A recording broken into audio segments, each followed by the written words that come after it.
ஒரு நபர் வேலையிலிருந்து தாமதமாகவும் சோர்வாகவும் எரிச்சலுடனும் வீட்டிற்கு வந்தார். வாசலில் தனக்காக காத்திருக்கும் 5 வயது மகனை சந்திக்க, பா, நான் உங்களிடம் ஒரு கேள்வி கேட்கலாமா? ஆமா, அது என்ன? பா, நீங்கள் 1 மணி நேரத்துக்கு எவ்வளவு சம்பாதிக்கிறீர்கள்? அது உங்கள் வேலை இல்லை. ஏன் இப்படி கேட்கிறாய்? நான் தெரிந்து கொள்ள விரும்புகிறேன். தயவு செய்து சொல்லுங்கள் அப்பா, 1 மணி நேரத்திற்கு எவ்வளவு சம்பாதிக்கிறீர்கள்? நீங்கள் தெரிந்து கொள்ள விரும்பினால் நான் 1 மணி நேரத்திற்கு 700 சம்பாதிக்கிறேன்.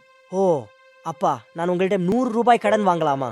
நீ கேட்ட ஒரே காரணம் என்றால் கொஞ்சம் கடன் வாங்கி ஒரு வேடிக்கையான பொம்மை அல்லது வேறு ஏதாவது முட்டாள்தனம் நீ செய்கிறாய். நீ ஏன் இவ்வளவு சுயநலமாக இருக்கிறீர்கள் என்று சிந்தியுங்கள்.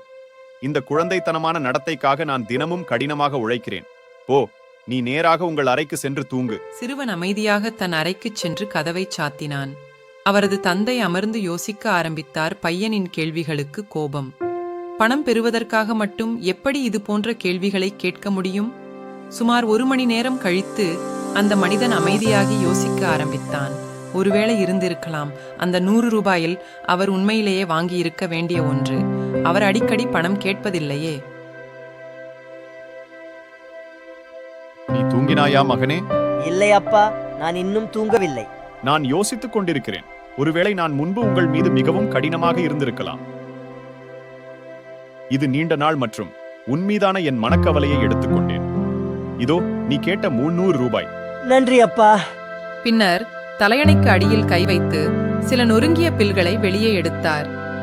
பையனிடம் ஏற்கனவே பணம் இருப்பதைக் கண்ட அந்த நபர் மீண்டும் கோபப்பட ஆரம்பித்தார். சிறுவன் தனது பணத்தை மெதுவாக எண்ணினான். பின்னர் தன் தந்தையை பார்த்தான். உன்கிட்ட ஏற்கனவே கொஞ்சம் பணம் இருக்கும்போது ஏன் அதிக பணம் வேண்டும்? ஏனென்றால் என்னிடம் போதுமான பணம் இல்லை. ஆனால் இப்போது என்னிடம் உள்ளது. அப்பா, இப்போது என்னிடம் 200 ரூபாய் இருக்கிறது. நான் இப்போது உங்கள் நேரத்தில் 1 மணி நேரம் வாங்கலாமா? அப்பா, நாளைக்கு சீக்கிரம் வீட்டுக்கு வா. நான் உன்னோட இரவு உணவு சாப்பிட விரும்புகிறேன்.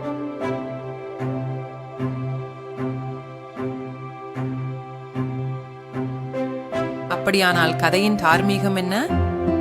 உங்கள் வேலையை செய்யுங்கள், ஆனால் உங்கள் மன அழுத்தம் நிறைந்த வேளையில் உங்கள் குழந்தைகளின் விருப்பங்களை மறந்து விடாதீர்கள். குடும்பத்தின் மதிப்பை அறிந்து கொள்ளுங்கள். உங்கள் குடும்பத்துடன் நேரத்தை செலவிட மறக்காதீர்கள். நன்றி.